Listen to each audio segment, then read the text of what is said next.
Hello and welcome to the Retro Rejects. On this week's show, there's going to be a face-off between Waxworks, that cheesy 1980s movie about wax and working, versus House of Wax, a movie about a house made of wax, quite literally. Stay tuned.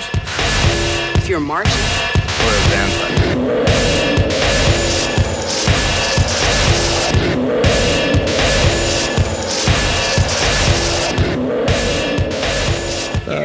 I suppose, like, before we get started, I know technically House of Wax isn't like from the 80s and 90s, and kind of in the podcast we say that we're about movies and stuff from the 80s and 90s, but like, it's still retro. Who cares? You know? Yeah, it's 2005, retro. And it's related to the other films. It's nearly 20 years old of a movie, exactly. And as well, it was just when we're looking at Waxworks. Yeah, which you said qualifies for vintage at this wax stage. Kind of movie as well. You're just saying wax way too often. But there's not many wax movies. Like, I remember the first wax movie I saw. Would have been, I think it was House of Wax, Vincent Price thing. Yeah. Years ago, RTE, the national television broadcaster, like, used to just get pretty shit movies for Halloween, really. Mm-hmm. Although maybe not shit movies, but it was, like, I mean, a lot of time it was The Fog nearly every year, which was good. Yes. You'd never get to see Halloween, though, strangely enough. No, they never did Halloween at Halloween. No, Christmas now was a great time for horror movies for some reason. Yeah. It was like that Vincent Price version of House of Wax that was meant to be a 3D movie, because I can remember that they were doing like a 3D thing on Halloween, and I was going to stay in, especially because I was so excited. And this was one of the first ones that they had on, and I remember having the 3D glasses that you got free with the RTE Times. Oh god, the RTE guide, yeah. Yeah, and just sitting down and kind of going, this is fucking terrible. I should have decided to go out to parties for yes, for Halloween instead of staying in like a recluse. Well, it was always because it was just like the whole 3D thing was, that was big at that stage. Yeah, it was like a big thing. And then it was like, it seems to come around every someone starts throwing axes at the camera and stuff like that, pointing their swords. I seem to remember there was one bit where I think that he kind of like did a trick with, like, you know, with the cards flipping the whole deck of cards out, and it actually looked like it came through the screen. Oh, so it did work then. So what are you complaining about? No, it didn't, no. Oh.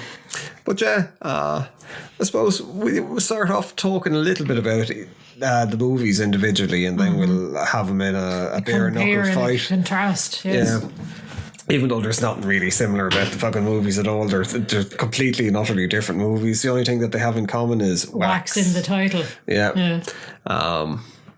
So Waxworks. Yes. Yeah, you said that you didn't see it before we put it on, but I can tell you for a fact you've seen it several times. I've just chosen to blank it from my memory, obviously, for whatever reason. Well, what do you think of Waxworks? And actually explain what Waxworks is about. Oh, basically a group of like privileged young knobs as such essentially go into Billy from Gremlins. Yes.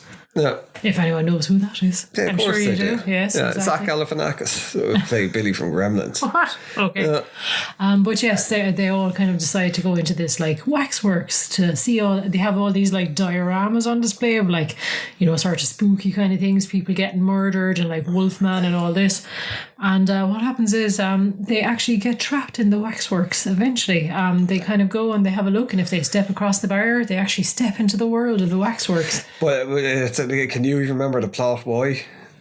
Oh, his man basically, he wanted to release all these like evil, into the world. Once he had everyone collected basically in these things, they'd all come to life as such and take over the whole world. Yeah. How? I don't know, because they seem to get defeated pretty easily. But I thought the concept was actually it was because it's cool, almost like an anthology of films all in one film, because they had each their own little kind of, right, this is a, you know, sort of a werewolf film, this is a vampire-y type film, even not vampire, but Marquis de Sade or whatever. And as well, it's by our favourite director at the moment, as well, if I could remember his name. Anthony Hickox, who did the Warlock which sequel we spoke about recently which we're quite fond of. And I would say I'm quite fond of Waxworks. I remember seeing it when it came out, well, on video. I don't know if it got a theatrical release, and really, really liking it, but it was one of those ones. I don't think it's up there for people with Lost Boys or be widely known, you know, as our Silver Bullet or any of those, or Night of the Comet or any, you know, it's a very I think maybe Niche. it's still a cult film, even though it's got a really good cast. I think the directing is really, really good in it, especially for the transition when he goes into, like, there's one where it's like a reference with one of the Waxworks is basically Night of the Living Dead, and it goes black and white when it goes in, but it looks like Night of the Living Dead. Like how it was shot, whoever was doing the cinematography, I think, was spot on. The vampire one was done very well. As well, I think it looked. It had that creepy sort of like castle atmosphere with all, you know, sort of the They were all quite done pretty well. The werewolf one, that was when I was younger. That was my favourite one. But looking at it then when it started off, I was like, oh my god, it's like the werewolf is just bit chunky. Yeah, and as well for some reason, fucking Jonathan Rhys Jones keeps popping up in movies that we're watching. He was like, oh look, it's he was in this again. again, as a werewolf guy, and as well one of the guys who ended up turned into the werewolf was sorry, it was the cat was just going to headbutt the microphone there. Oh, that's who he was going to turn into. But he was like in Twin Peaks. And then like there was Billy from Gremlins. There was one of the guys from the Avengers in it, like the old Avengers, the English Spy Avengers thing. So it was quite star-studded. Yeah. Well, I suppose be star-studded. Yeah. And the effects were really, really, really good. I think the effects hold up still astonishingly well.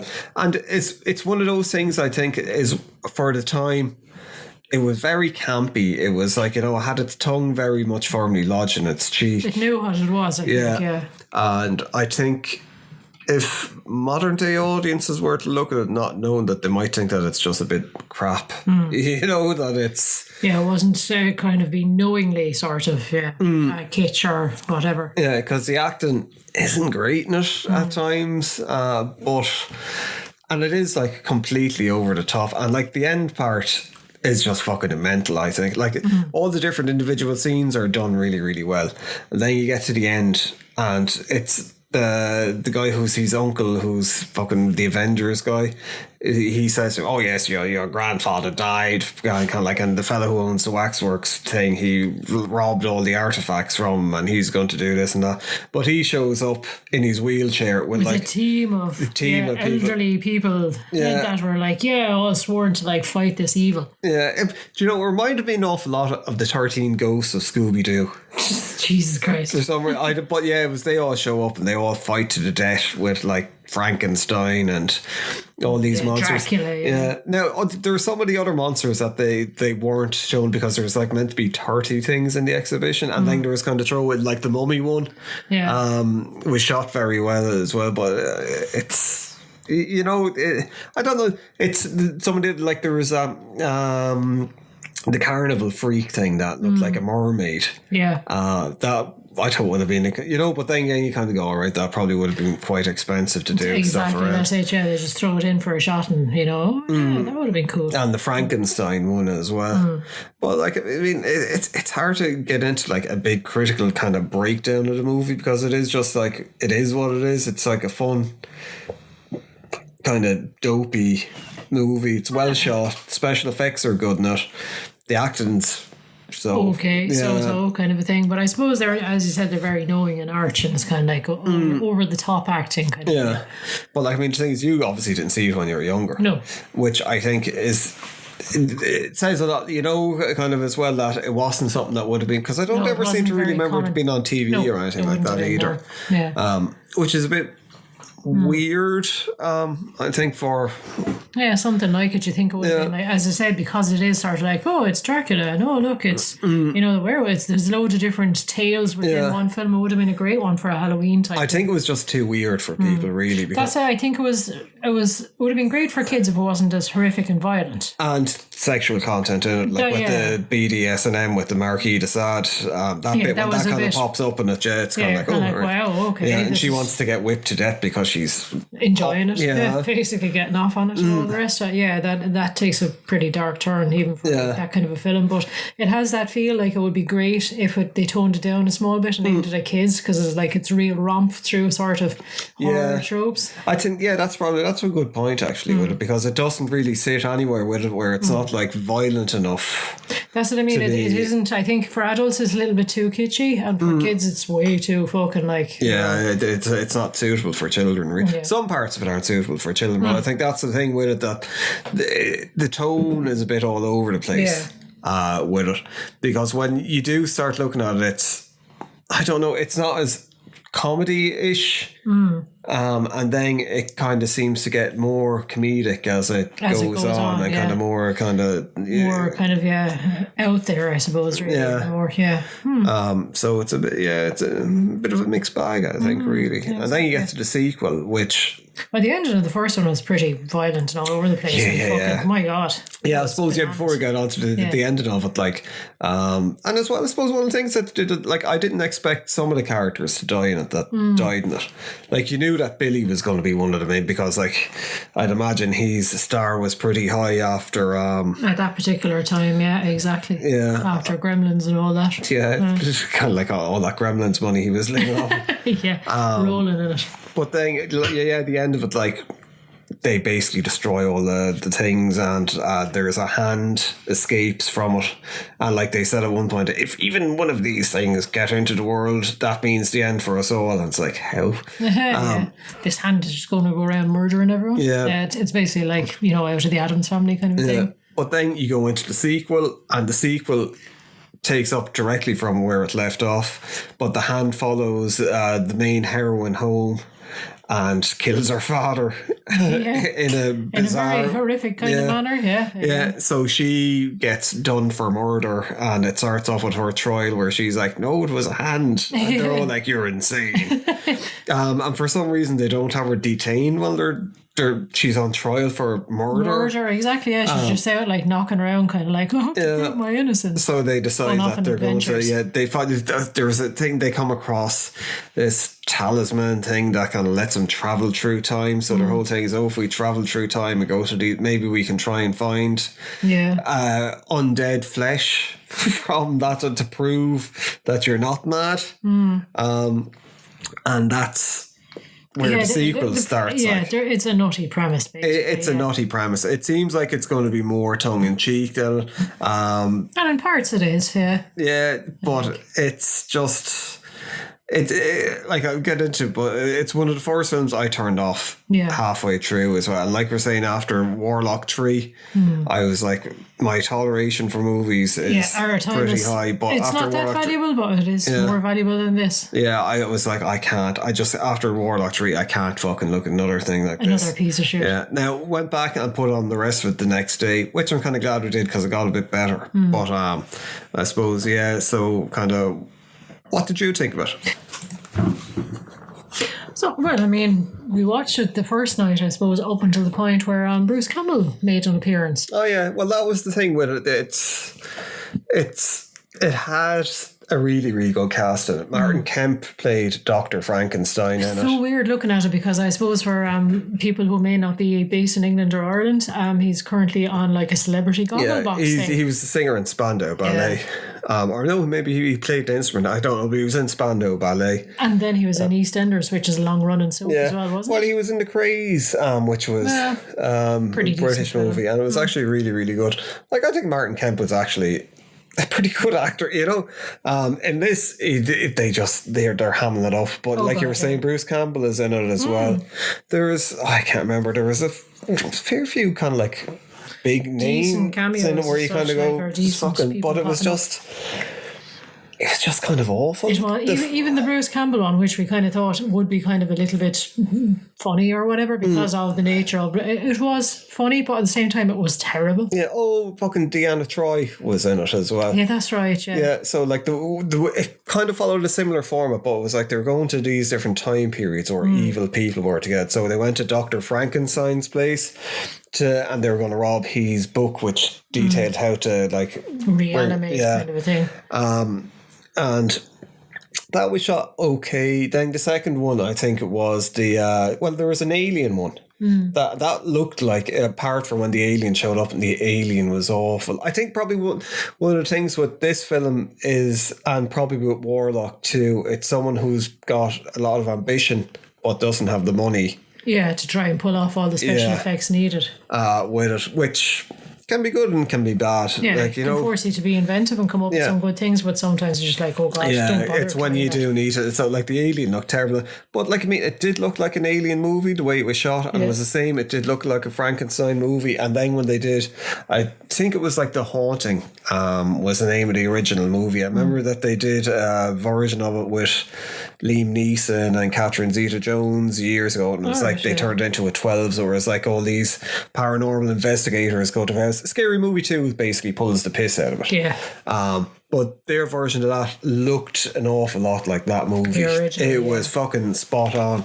It was done really, really bad.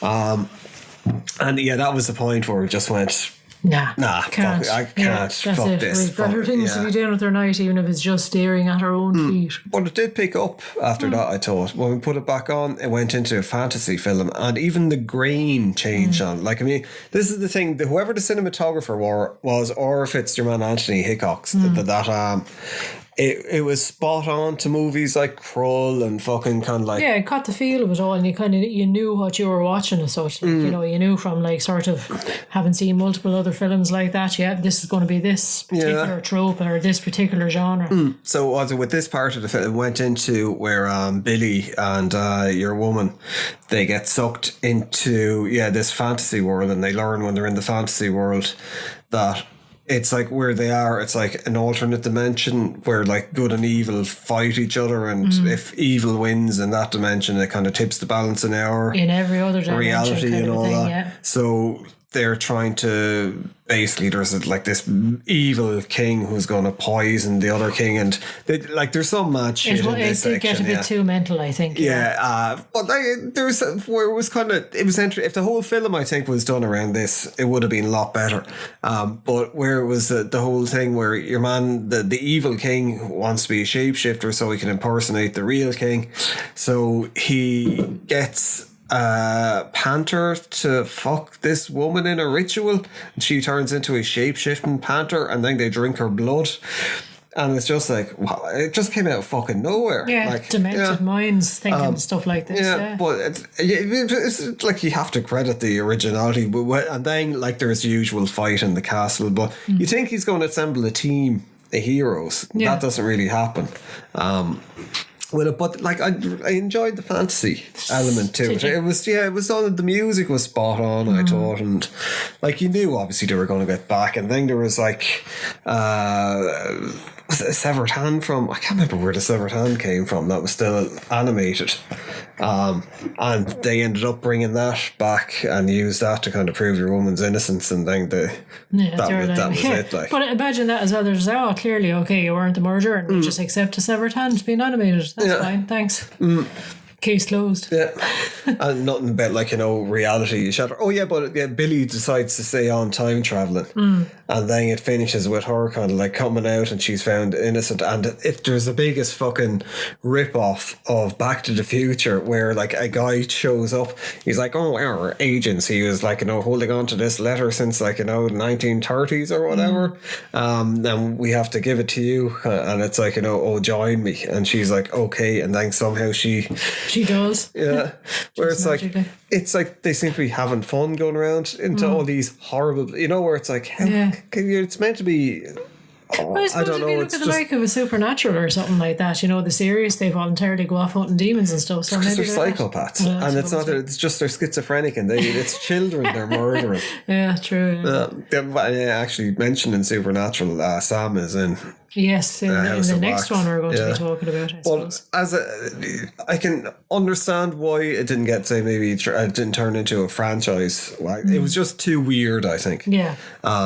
Which it can be good sometimes, and in the case of this, I don't think it was. No, it wasn't good weird. No, it was just a bit too all over the place. The humour was too broad, I think, in places where it's just not funny. That's the thing. It was people doing things that they were told were funny or something like that. It's like these big broad winks to the camera, but they were. It was just like, no, that's not funny though. Sorry, sorry for your troubles. Yeah, it's kind of cool seeing Bruce Campbell in it, as a younger Bruce Campbell, when I think he would have been like where he could have been leading man, he was building up towards that thing, because he was after doing Sundown, The Vampire in Retreat, with Anthony Hickox just before this, I think. Or that's probably why he showed up then, yeah. That's why he showed up, yeah. And there's probably a lot of other people, you know, that were in it. So, yeah. Kind of 2 thumbs down for me, to be honest with you. Yeah. Yeah, but for all 2 of them, separate, for the two, for the two of them. No, just for this one. The first one was good. I think. But you see, the thing with it as well, when I was reading up, because I was like, Jesus Christ, is there, like, it does have its fans. Now, maybe it's people that worked on the movie that are leaving reviews on IMDb, because that does happen at times. But there were people like saying, look, yeah, I actually found it funny, which you can see it, like it'll appeal to a certain type of, but I think it's a very, very, very small niche. Yeah. With it. It's not something I'd ever look at again. No. I think. And even with Waxworks, I don't think I could go back. That's probably enough times for you, yeah. Yeah, and it's not like I've seen it hundreds of times, but I've seen it a fair few times. Yeah. And you're done now. Time for other I'm things. done, yeah. That's now, kind of House of Wax, I actually never saw that, which surprised. Surprising, exactly, yeah, because it would have been right in the middle of where we would have been going to the cinema quite frequently at that stage as well, given that I worked in a cinema. I think at the time when it came out as well, it was when the slasher movies were reviving, kind of a thing, you know, would have been on the backs of Scream and all that.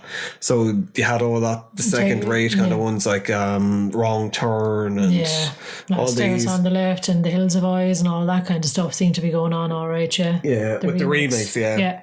Where it was because the slasher movies for a long time for people that, like, they were really big in the 80s, and then into the 90s people got sick of them. They were just like, fucking move hell, on, move on to something else. And then Scream kind of brought them back, but then you had a lot of these ones that were almost straight, were kind of reveled in being a B movie. Yeah. With it. Now, if I'm right, like with Jared Padalecki, who was in this, wasn't he also in Friday the 13th, the remake as well? I think he might have been. Yeah, actually, I think Jensen Ackles was in the remake of Bloody Valentine, which we never actually looked at, which is apparently meant to be very good. But this, I don't know, like, I mean, it seemed to be in a mixed bag when it was, I'd never looked at it because I heard it was crap. I think it was the trouble at the time as well. Paris Hilton was in it, and a lot of people were just like, oh, it must be rubbish if she's in it, like, you know. Which, I'll give her a dues. She's grand in it. Grand in it, like, you know, it's like... I think when you're a little bit more removed from that the culture of the time, you can kind of appreciate it and not be like, oh, Paris Hilton. Yeah. I think she's probably a bit underutilized in it, because it was just this kind of... Yeah. She was like the... fucking just an object, really. Like, unfortunately, whereas, like, when she is being attacked, she's one of the only ones that kind of fights back, and that you kind of think, Jesus, maybe she could actually stand a chance. Like, I thought she was going to, like, do serious damage to your man. How did she die? Was it fucking... It was because, like, the deaths in this, they weren't, like, overly horrific, but some of them were...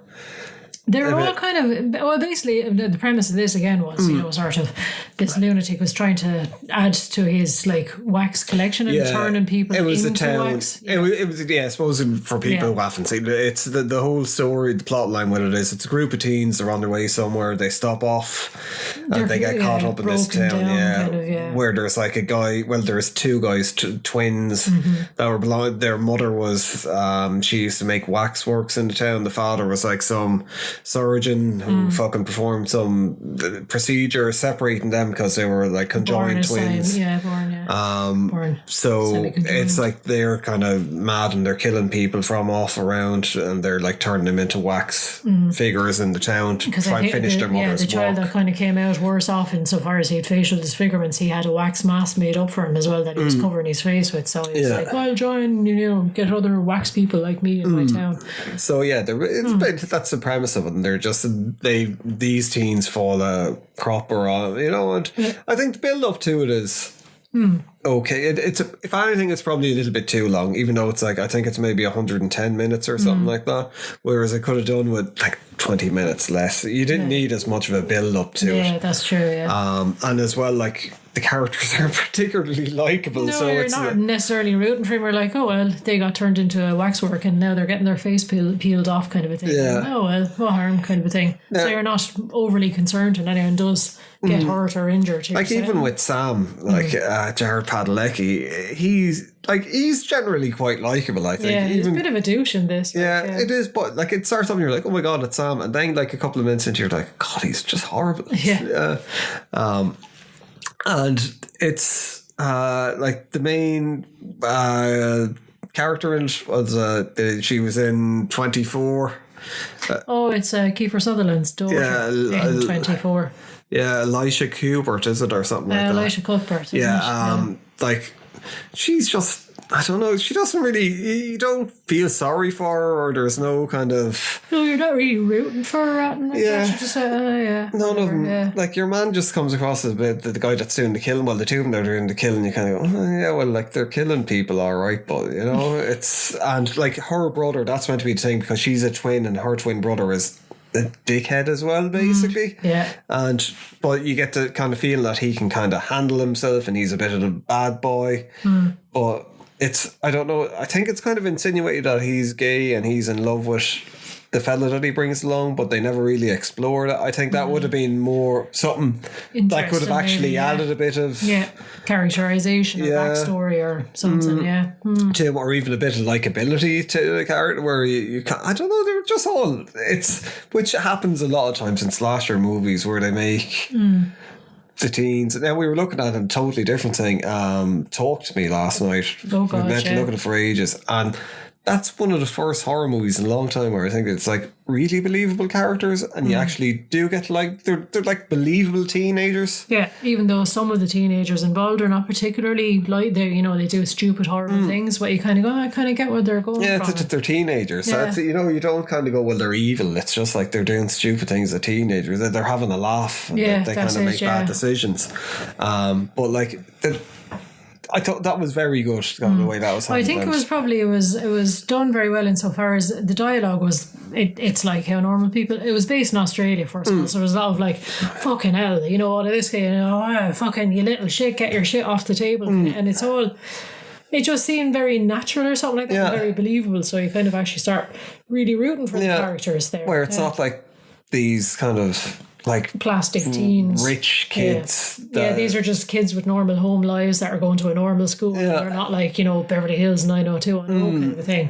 Where it and they're not like people to aspire to. Where I think in a lot of these Hollywood slasher movies, that's where people go wrong. Where it's like, no one gives a fuck if these people get kind of murdered. That's I don't care. Yeah, that's the thing. It's always like sort of like these flawless looking ladies and these guys with like sort of ripped abs, and they're just basically they are props rather than actors. I think a lot of the time.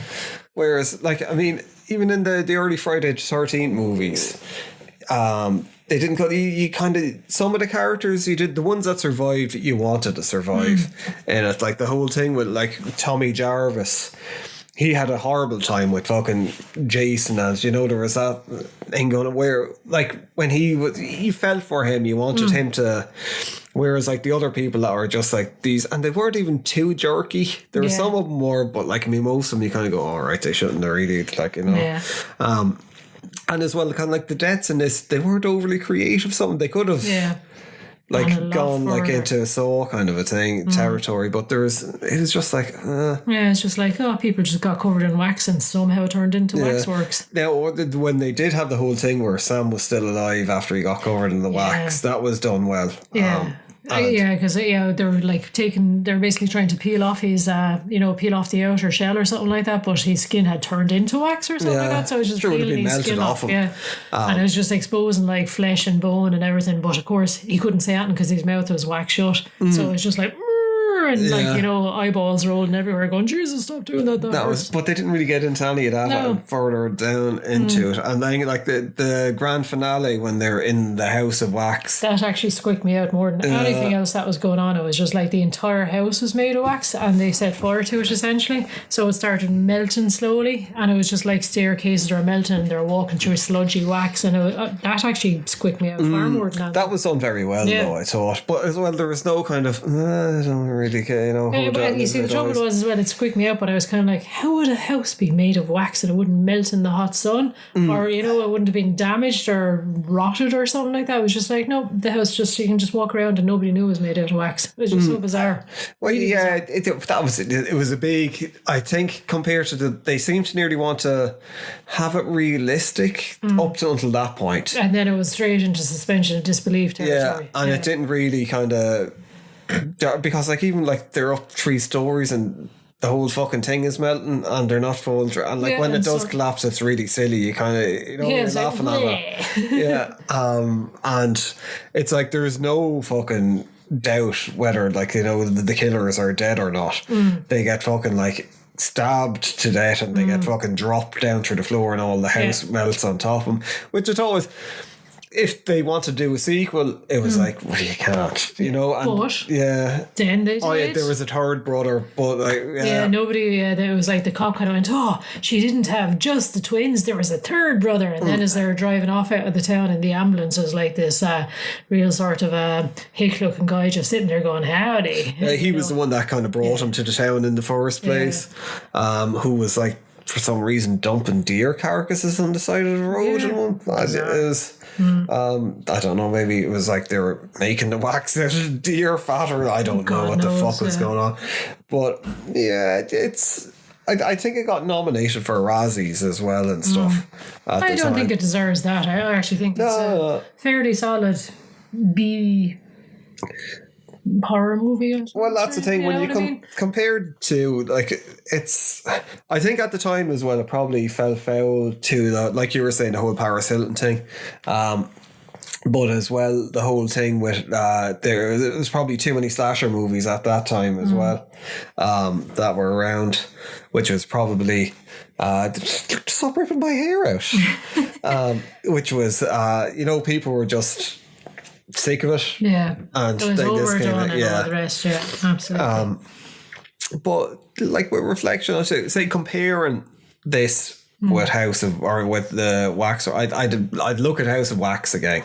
Funnily enough, it's the other way around for me. I'd watch wait, no, what? No, House, House of Wax. Yeah, no, sorry, I got confused there because it's all wax in the title. But yes, the 2005 film I'd watch again. The other one's not so much. Like, I mean, it's got that kind of thing where you can put it on in the background and browse away on your phone, and where you're not really going to miss out on too much. But some of the deaths in it, you kind of go, oh yeah, it's kind of cool. It's a bit like a Final Destination. Yeah. Kind of a thing. Now, I don't think I'd ever be in the situation where I'd be sitting down and kind of where we come across it and say, oh, let's definitely look at this again. Yeah, put it on our like, oh my god, must watch list. Sit down with our popcorn and a couple of beers on a Saturday night or something like that. But it's not that offensive, it's, I mean, glad we looked at it. It's serviceable as a horror film. Yeah. Right? Do you know what I mean? But whereas Waxworks, both of them, and I feel really bad saying about Waxworks because Waxworks is more creative than Tomb. They were definitely trying stuff, but I think it just doesn't hit on it. Like we said, they're just too weird.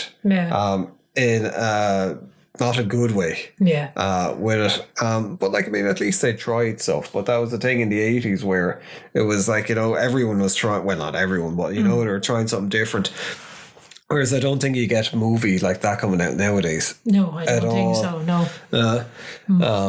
No. No. But yeah, I think this is going to be a really short episode. There's no point really kind of... No, that's it. I mean, you're after talking about exactly what you kind of wanted to get across. Like the House of Wax, it might be that is hitting kind of some sort of nostalgia bone with us as well, because it would have been around that time where all the likes of, say, Jeepers Creepers and all of that kind of stuff was coming out, where you're getting back into the sort of the schlocky horror kind of a thing. The soundtrack was actually very good too. Yeah, I can't name one of the bands that were all... Deftones were on it or something. Oh yeah, the Deftones, yeah. But yeah, it was that kind of new metal. Yeah, it would have been sort of our heyday as such, like, you know. Where it's, I'm just after bringing it up. Yeah, Deftones, Disturbed, Marilyn Manson, The Stooges, Joy Division. Joy Division, really? Yeah. The Prodigy as well. My Chemical Romance, all of that kind of stuff, yeah. And a blast from the past, Harmar Superstar, who was big for like 6 months there back in the early 2000s. Yeah. So, it has but it had all the elements from those things, like, and got played out by My Chemical Romance at the end as well. So it's that kind of, that's the era of it, and that's sort of, it is at the moment now, it would be very much a throwback film where you're kind of like, okay, you want to see what the early 2000s are like, watch this film. That's what was going on at the time. Well, it's like, I think, like, originally we were going to do a podcast about movies and soundtracks, and it would have been a lot of horror soundtracks, but it would have been a lot of soundtracks probably from around this era. Yeah. Because there were ones like Dracula 2000. I quite like that movie. The soundtrack, I think, is really good as well. Scream soundtracks are all actually decent. Queen of the enough. Damned was basically Queen just of the Damned an is actual brilliant, soundtrack film, yeah. Spawn is very good as well. You know, there's all. Actually, we should just do a podcast about like the best soundtracks from those. But it's, or well, an episode. But yeah, so it's, you know, this has those elements, but it just didn't kind of. I enjoyed it. Yeah, but would you look at it again? Yeah, absolutely. Would you choose to look at it? Would you look at it again tonight? I would. I actually did enjoy it quite a lot. Yeah. So there you go. There's high praise from me, I suppose, for saying, definitely watch it again. Considering this is a woman who said that you'd rather take a shit in your own hat than look at Orson Welles' Citizen Kane. That was something that was never said by me.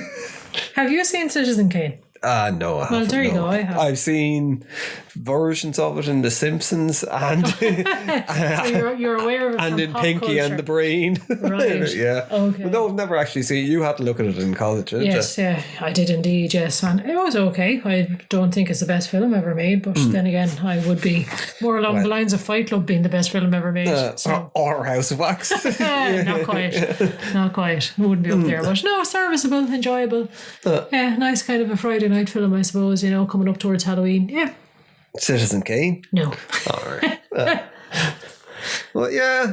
I suppose, the one thing that I learned from this is that I'm going to try and be careful with the films in the future. Like, well, actually, another thing you learned was that Jared Padalecki actually can act. Yeah, he could actually act in this, which we were saying, like, he's in Supernatural. It seemed to be like with each passing season, he got lazier and later, or just forgot how to act to the end of it. I think he just sank into the Sam character so quickly, because they actually did a kind of a standalone episode where they took the piss out of like how bad an actor he was. Yeah. But no, I said that's let's actually look at the Walker version that they did. Yeah. I think they got more seasons out of it. So I think once it gets past the first season. Yeah, I think it isn't too bad. Walker Texas Ranger. Yeah, maybe we should talk about that then as well at some stage. I don't think so. Yeah, we'd have to go back and look at the original. The Lone Wolf McQuaid. Yes. Well, I bet you've never seen that. I have not. That was like, I actually quite liked that movie. And then I don't know if Walker Texas Ranger was pretty much the same thing, but just a lot less violent.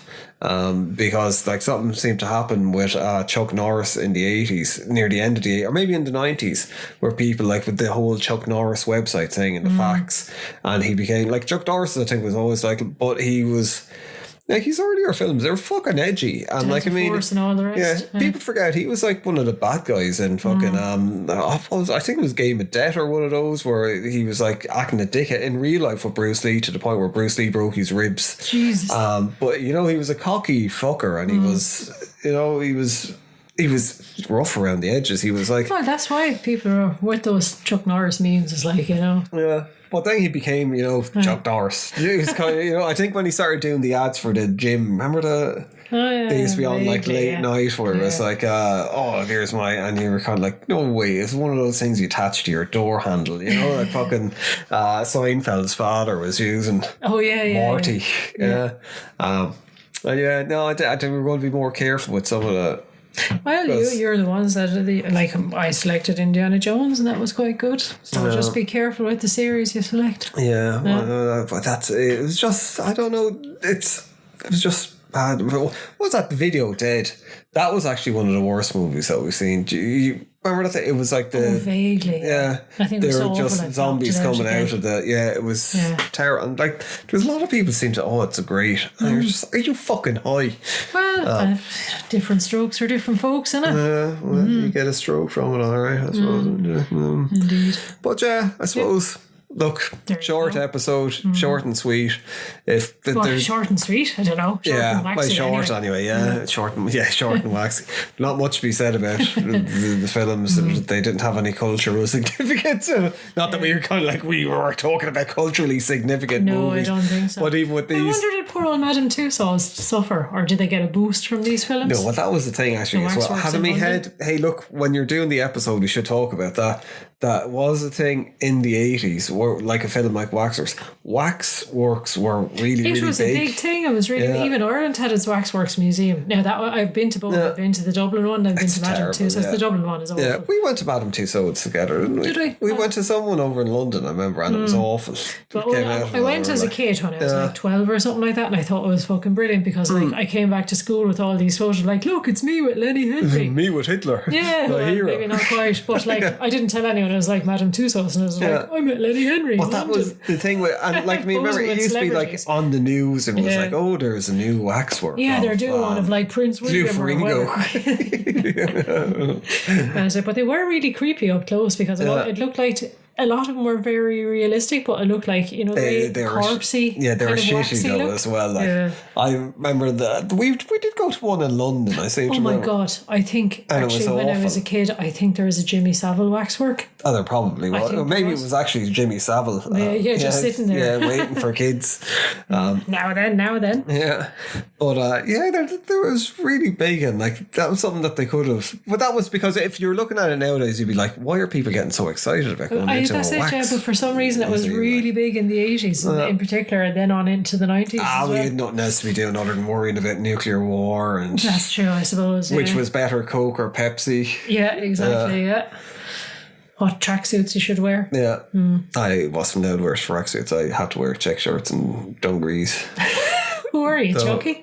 Yeah, actually, actually, well, if you look, I looked an awful lot like Chucky, and I had a My Buddy, which looked an awful lot like Chucky as well. Actually, we might do Child's Play at some stage. Okay. But there's quite a lot of those I know, and movies a lot that of them I are don't want to. shit. Yeah, I know, yeah. But yeah, Be look, selective. yeah. Until next time, go over to our social media stuff and have a happy Halloween.